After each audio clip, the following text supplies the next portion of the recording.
Feminism is so destructive, not just for women, but also for men. It's teaching men that if your wife isn't happy, then it's your job as a man to make her happy. Happy wife, happy life. We've all heard that before. That's why I want you to throw happy wife, happy life out the window.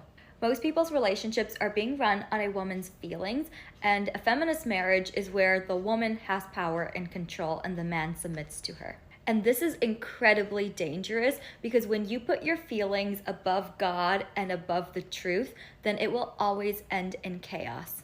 You just heard a woman say happy wife, happy life is dangerous. And I'm happy it's a woman who is saying it because if it's some guy who said it, if I'm the one who said it, we will be crucified. But what she just said, she's 100% right. And here's why almost no one admits it. That clip you just watched almost described every failed marriage you have watched from outside. And again, the fact that it's a woman who made the point makes it more interesting because that point she just made, a lot of men have felt that for years.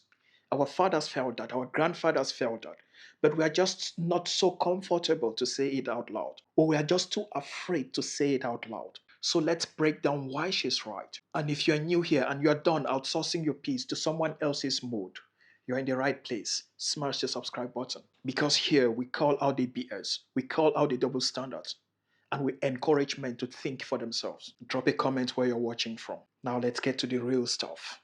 Again, I want to be straightforward. What she said, she's 100% right. I didn't say partially right, she's 100% right. Quote me anywhere. This is exactly why Happy Wife, Happy Life was never harmless. And if you don't know it, I want you to know that it's a surrender flag dressed up as a joke. It tells a man that from day one, his entire emotional and practical existence should orbit someone else's mode, not shared truth, not what's actually right, just whatever keeps her calm today. And every man watching this and thinking about marriage should know that happy wife, happy life is not about vows. It's a surrender you agree before you even know what you are losing. And she goes ahead to name the mechanism exactly right.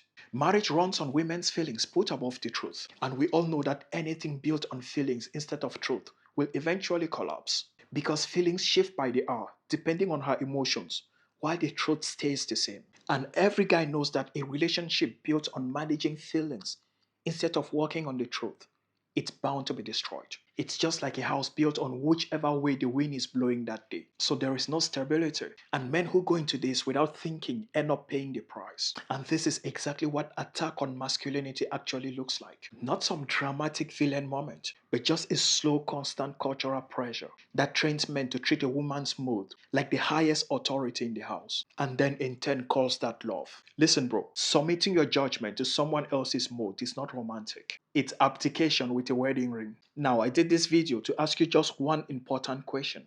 How do you actually reclaim your masculinity in such a situation where you've been wired to think that a happy wife is a happy life? That you have to make decisions based on your woman's mood and feelings? That you have to live your life every day making sure that she's happy? How do you reclaim your masculinity? Now, before you give me your own answers, I want to tell you something. It's not done by dominating anyone. That's not the goal. Because chasing control over someone else's life is just another flavor of losing yourself. Reclaiming your masculinity is an inside job.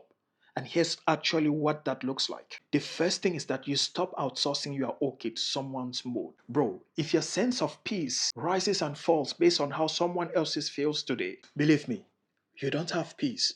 You have a hostage situation. It's just that it's wrapped up in a different branding. The second thing is to build standards that you don't renegotiate under pressure. Not rules for someone else and standards for you. What you tolerate and what you won't tolerate.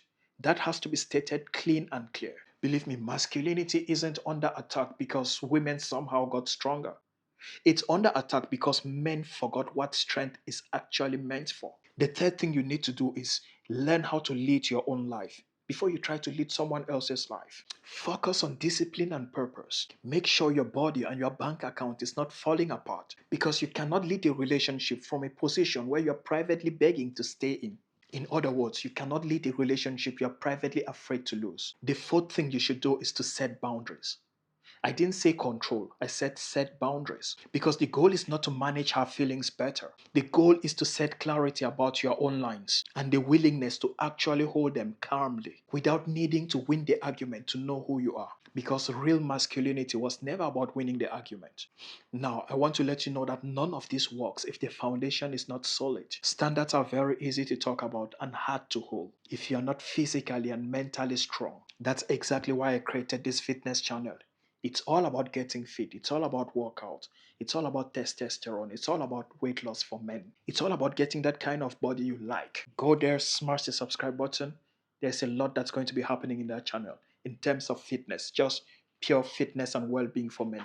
And if you're tired of all this dating drama, you don't even want to get married or you don't want to be in a relationship and you're wondering, are you doing the right or the wrong decision? I have a free resource for you. It's in the comment section, the first comment below. It's called the opt-out decision test.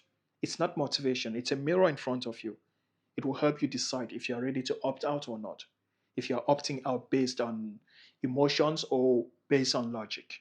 Again, the link is on the first comment below. It's free. Check it out. And tell me in the comment section, have you ever caught yourself shrinking just to keep peace in a relationship? Share your experience with us and tell us what it cost you. And before you leave, make sure you click on this next video. One video alone is not enough. Click on the next video, watch it, and share your opinion. Share this video with your brother who needs to watch it. Smash the subscribe button, comment, hype, engage. Let's grow the movement. Thank you for watching and see you in the next one.